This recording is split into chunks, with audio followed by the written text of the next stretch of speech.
ان اللہ کے بندے کا دماغ یہ بنا کہ اصل میرے پردادا بانی ہیں، میرے دادا اس کو پروان چڑھانے والے ہیں، اور میرے والد انتقال ہونے کی وجہ سے میرے دادا کے ساڑو یعنی مولانا انعام الحسن صاحب رحمۃ اللہ علیہ اس کو سنبھالتے تھے۔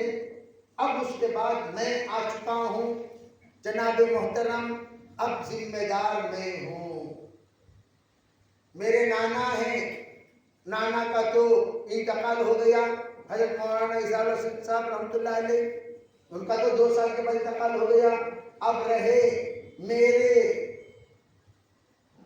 نانا کے دادا کے ساڑو کے بیٹے، یہ اعتبار سے دیکھا جائے تو وہ بھی چھوٹی دادی کے نواسے ہیں، چھوٹی دادی کے پوترے ہیں، نواسے ہیں۔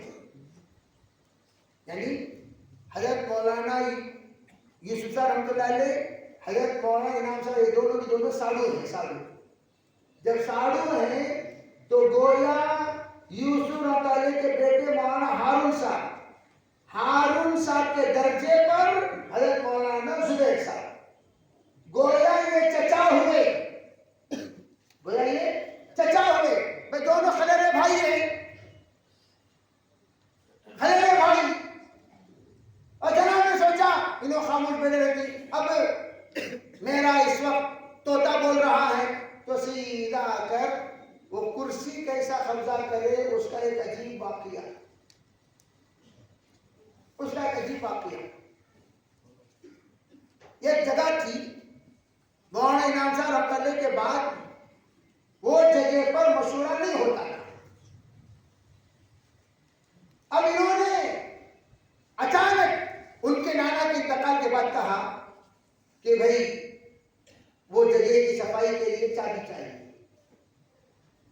اب صفائی ہوتی رہی، صفائی کرنے والا بندہ روایت کر رہا ہے، صفائی ہونے کے بعد کمرہ کھلا گیا، کمرے کی صفائی ہو گئی، اور اب یوں کہا جاؤ جا کر مشورے والوں سے کہو مشورہ نیچے کمرے میں ہوگا۔ اب نیچے کمرہ کھلا ہوا ہے، سب لوگ نیچے آئے۔ اب وہاں آلریڈی ایک کرسی میں، ایک نیچے جگہ میں تکیہ، ٹیبل پر کچھ کاغذات ان کے لکھنے کے، قلم اور گدی رکھی ہوئی ہے، اور وہ جگہ خالی ہے۔ تمام لوگ مشورے کے لیے آ رہے ہیں، آ کر ہر ایک یہاں بیٹھ گئے، یہاں بیٹھ گئے، یہاں بیٹھ گئے، یہاں بیٹھ گئے، یہاں بیٹھ گئے، یہاں بیٹھ گئے۔ اب یہ جگہ خالی، تو لیٹ آ رہے، سو لیٹ کیوں آ رہے؟ کون کہاں کہاں بیٹھ رہے چیک کرنے کے لیے پوچھ رہے ہیں، کون آئے کون آئے کون آئے، سب آ گئے۔ وہ جگہ خالی ہے کیا؟ آؤ خالی ہے۔ اب سیدھا وہاں آنے کے بعد آپ بیٹھیے، نہیں آپ بیٹھو، آپ بیٹھیے، نہیں آپ بیٹھو، اچھا ٹھیک ہے جزاک اللہ، بیٹھو۔ اب یہ جو واقعہ پیش آیا، آپ بیٹھیے آپ بیٹھیے، انہوں نے یوں سمجھا جب سبوں نے کہا آپ بیٹھیے تو میں امیر بن گیا۔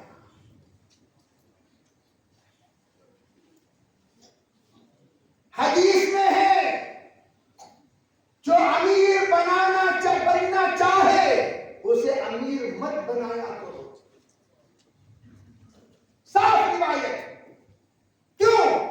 وہ بڑا خیانت کرنے والا رہے گا۔ ہم نے کیوں امیر نہیں مانا؟ ہم نے کیوں ان کو تابع بنانے کا نظام بنایا ہے مولانا انعام صاحب رحمۃ اللہ علیہ نے؟ وہ اس لیے مولانا انعام صاحب نے دیکھا اس بیچارے کی تربیت نہیں ہوئی، اس کی تربیت نہیں ہوئی، اس کی تربیت نہیں ہوئی، یہاں تک کہ میرے بھائیوں میں کیا بتاؤں آپ لوگوں کے سامنے، حضرت جی 40 کے زمانے میں فتنوں کی برسات، آپ نوٹ کر کے رکھ لیں اس کتاب کا نام، مرحوم حضرت مولانا شاہی صاحب سہارنپوری، جو حضرت مولانا شیخ الحدیث زکریا صاحب کے نوازے ہیں اور سیکریٹری تھے مظاہر العلوم کے، جو ابھی قریب میں ان کا انتقال ہوا، حضرت نے اس میں ایک ایسے واقعہ لکھا ہے جو واقعہ بتاتا ہے بہت بڑا ظالم تھا یہ شخص، بزرگوں کے ساتھ گستاخی کا معاملہ کیا۔ مولانا عمر صاحب کو کون نہیں جانتے؟ سب جانتے اکثر لوگ مولانا عمر صاحب، جن کو لسان الدعوہ کہا جاتا ہے،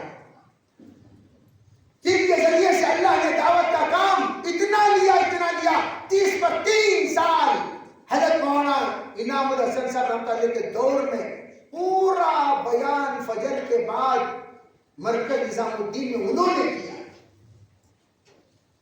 ان کی بیان کی عمر ان کی عمر دونوں تقریباً برابر. اس میں واقعہ نقل کیا ہے. ایک وقت مولانا عمر صاحب رحمۃ اللہ کھڑے ہوئے ہیں, ایک اجتماع کو جانا تھا. مولانا عمر صاحب کے لیے کار آئی تو انہوں نے کہا نہیں ادھر آئیے. یہ گاڑی میں بیٹھیے. ایک ایسے کھٹانے کی گاڑی میں ان کو بٹھایا اور یہ خود وہ بڑی گاڑی میں بیٹھ کر چلے. اور جب پوچھنے والوں نے کیا تم نے ایسا کیوں کیا, کہنے لگے مولانا عمر صاحب کی تربیت کے لیے.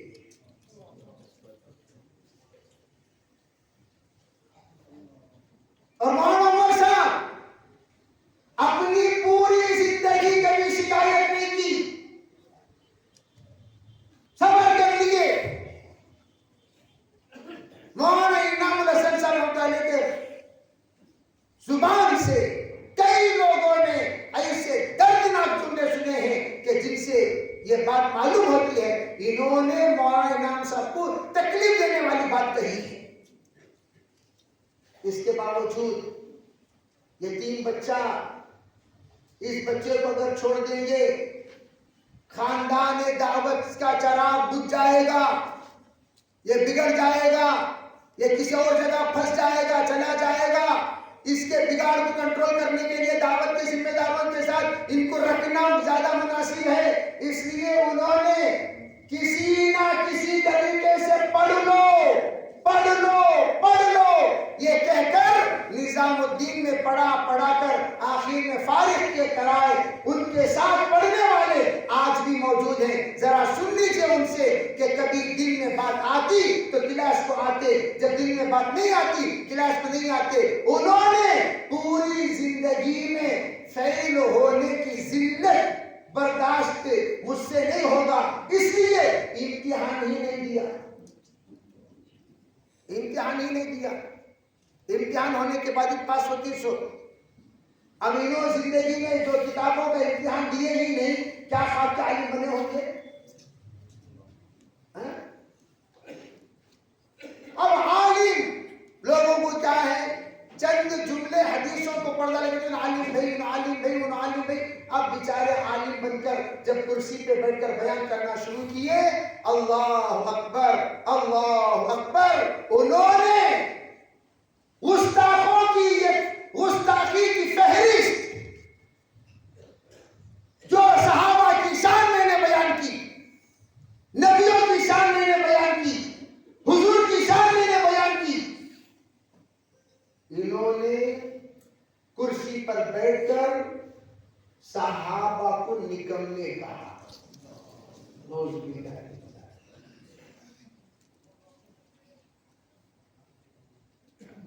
کرسی پر بیٹھ کر یوں کہا, ارے ہمارا اور تمہارا ایمان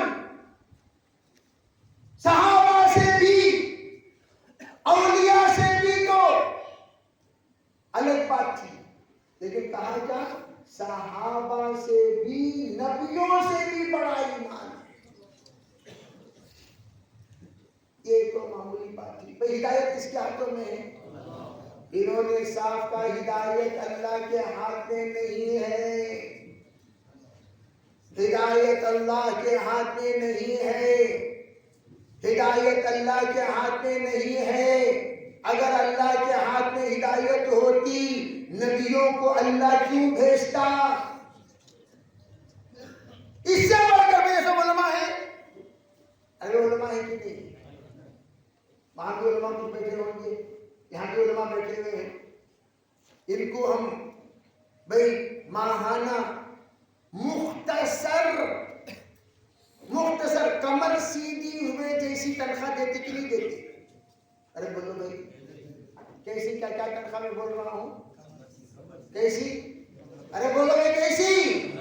کمر پیٹ بھرے سکانی, کیسا؟ ارے بولو کیسی تنخواہ؟ کمر سیدھی ہوئے جیسی, سطر چھپائے جیسے, سایہ ملے جیسا, بیگم کھلا ہونے سے بچائے جیسا. ایسی تنخواہ میں کو دیتے ہیں اور کہتے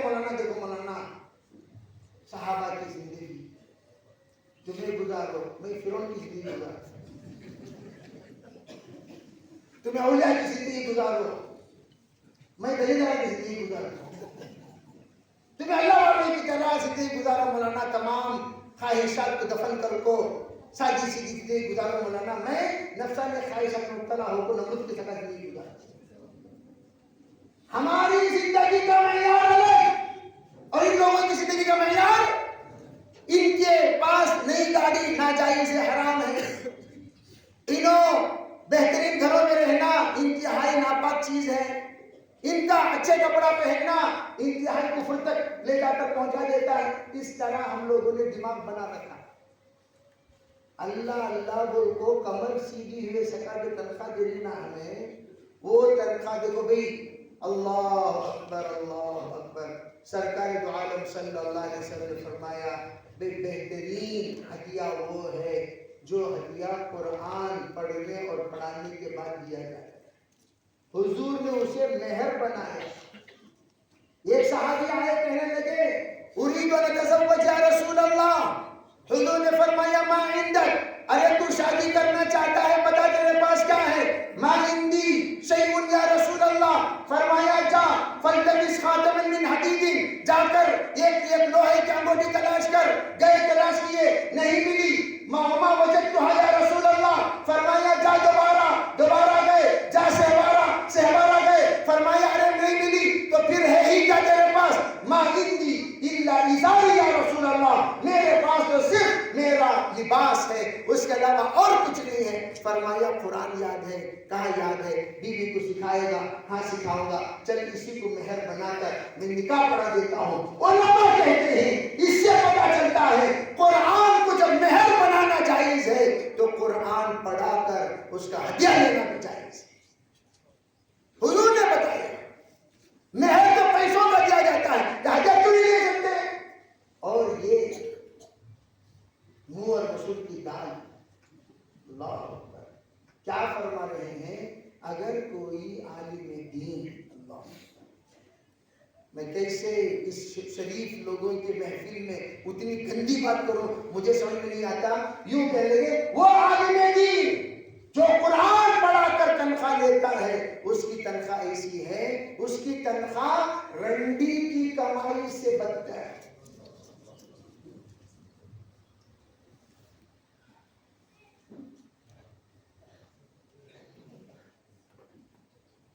اور سنو کیا سناؤ, کہاں اسباب کا اختیار کرنا کفر ہے. چنانچہ ان کے بیانات سن کر متوکلین کی جماعت تھکالیو جماعت بن گئی ہے. ایسی جماعت ہے وہ متوکلین کی جو باقاعدہ اپنے پڑے ہوئے سرٹیفکیٹس کو پھاڑ دیے اور پھاڑ کر کہیں گے کہ ہمیں سب توکل کھلانے والی ذات اللہ کی. انجینئر سرٹیفکیٹ پھاڑو, ڈاکٹر سرٹیفکیٹ پھاڑو, سب سرٹیفکیٹ آپ پھاڑ لے کو اب جا کر گجری میں بیٹھ گئی. میں بول یار گجری بھی تو اسباب ہے, اسے بھی چھوڑا لو جی, بھیک مانگنا بھی چھوڑا لو, روڈا میں سو جاؤ. متوکلین کی جمع جانے آنے والے بغیر مانگے کے بھیک داؤ کو جاتے رہیں گے. گدوال ایک علاقہ ہے, وہاں سے متوکلین کی جماعت نکلی اور وہ ساتھی جس ساتھی نے ان کو پیسہ دیا اس کی روایت ہے, وہ کہنے لگا یہ ایک عورت کا مال بیچ کر ہم نے نظام الدین کا سفر کیا, وہاں سے بامبے پہنچ گئے, بیرون کی جمع جانا تھا, پاسپورٹ جمع کر دیا, ویزا بھی لگ گیا اور پھر ساتھ ساتھ ٹکٹ بھی بن گئی. اب جناب جس نے ویزا لگوایا, ٹکٹ بنوایا, وہ تو پیسہ پوچھے گا نہیں پوچھے گا. جب پیسہ پوچھنے آتا سب دن نماز میں کھڑے ہوتے. اب دیکھ دینا دکھ پہ جا کر عورت بولتی سو امیر صاحب نماز میں ہی بعد میں آپ کو بات کرو. اب انہیں آیا, ارے بھائی امیر صاحب کہاں ہیں؟ امیر صاحب نماز پڑھ لے کوئی بات. ارے اس کا ایسی کی تیسی نماز پڑھو, جب مرے جاتا تو نماز میں کھڑا ہو جاتا ہے. ارے کہاں ہے میرو؟ اب وہ بھائی بامبے کی زبان میں ایسی ویسی بول کو. ایک دن گزریا, 2 دن گزریا, 3 دن گزریا, 3 دن میں بولے شرافت سے آپ کو فیصلہ کو دیا تیری خیریت نہیں، تجھے چھوڑتا نہیں. اب انہیں پیسہ کہاں سے لائے گا؟ متوکل کی جماعت نا انہیں دعا میں دے سکتا. جس کا عقیدہ خراب ہے اس کی دعا قبول ہوتی کیا نہیں. سبحانک، جس کے فرمائے فَإِنَّ فِي خَلْقِ السَّمَاوَاتِ وَالْأَرْضِ، اللہ تعالیٰ آسمان و زمین جو پیدا کیا یہ سب کے سب اللہ کے اسباب ہیں. اور عقل مند انسان دیکھنے کے بعد کیا کہے گا؟ سبحان اللہ، یہی تو کہے گا. قرآن اس کو نقل کرتے ہوئے کہتا ہے ما خلقت ھذا باطلا، اے پروردگار ان اسباب کو تو نے بیکار پیدا نہیں کیا. یہ اسباب تیری قدرت ہے، تیری قدرت. اور اللہ نے دنیا میں اسباب اختیار کرنے کا حکم دیا ہے تاکہ سنت الگ چیز ہے، قدرت الگ چیز ہے. قدرت اسباب کی محتاج نہیں، لیکن سنت اسباب کے ذریعے سے چلتی ہے. میرا بھائی حضرت آدم کو بغیر ماں باپ کے پیدا کیا، قدرت ہے. حضرت حوا کو بغیر ماں کے پیدا کیا، قدرت ہے. حضرت عیسیٰ کو بغیر باپ کے پیدا کیا، قدرت ہے. لیکن سب کو وَبَثَّ مِنْهُمَا رِجَالًا كَثِيرًا وَنِسَاءً، یہ سنت ہے کہ ہم نے آدم اور حوا کے ذریعے سے بہت سارے مرد اور عورت کو پیدا کیے. یہ سنت ہے.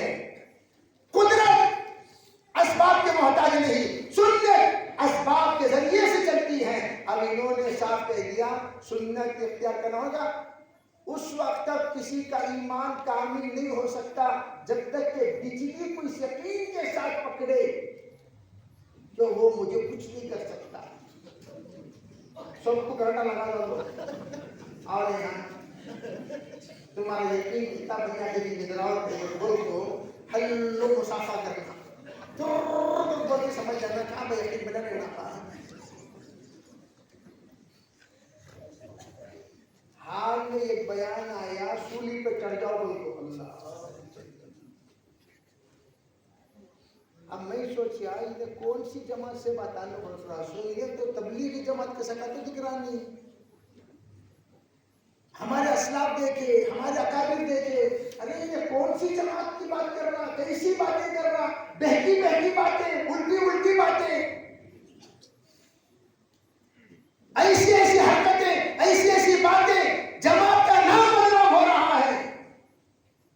دیوبند کے رکو ہے مولانا سید احمد چامت پالنپور رحمۃ اللہ علیہ، رکو بھائی آپ کا بیان انسان نہیں ہوگا. نظام الدین سے لوگ گئے تھے، آپ کا بیان نہیں ہوگا. آپ سے ہم لوگ کچھ پوچھنا چاہتے ہیں. پہلا سوال، تم لوگوں کا عقیدہ کیا ہے؟ 18 علماء دارالعلوم دیوبند کے بٹھا لیے کاؤنٹر میں، دارالعلوم کے دفتر میں. پہلے بتاؤ تمہارا عقیدہ. ہمارا عقیدہ تو دیوبند کا. کہاں سے دیوبند عقیدہ؟ کہاں دیوبند عقیدہ؟ تم یہ بولتے ہو، تم یہ بولتے ہو، تم یہ بولتے ہو، تم یہ بولتے ہو. ابھی بتایا پینٹ شرٹ پہننے والا ننگا ہے، اس کی نماز نہیں ہوتی. یہاں پورے ننگے بیٹھے ہیں سو بیچارے. پینٹ شرٹ پہنتے کیا بول رہے سنو، ننگا ہے اس کی نماز. ننگا بیٹھے انہیں ننگا کبھی دکھ رہا کیا بھائی؟ ان کی اسکیننگ آنکھوں کو کیا کیا دکھتا ہوگا اندازہ لگائیے. حضرت کی جو آنکھیں ہیں ایسی آنکھیں ہیں اندر کے پورے خزانہ نظر آ رہی. ابھی ان سے کون سے مستورات محفوظ رہے بتائیے.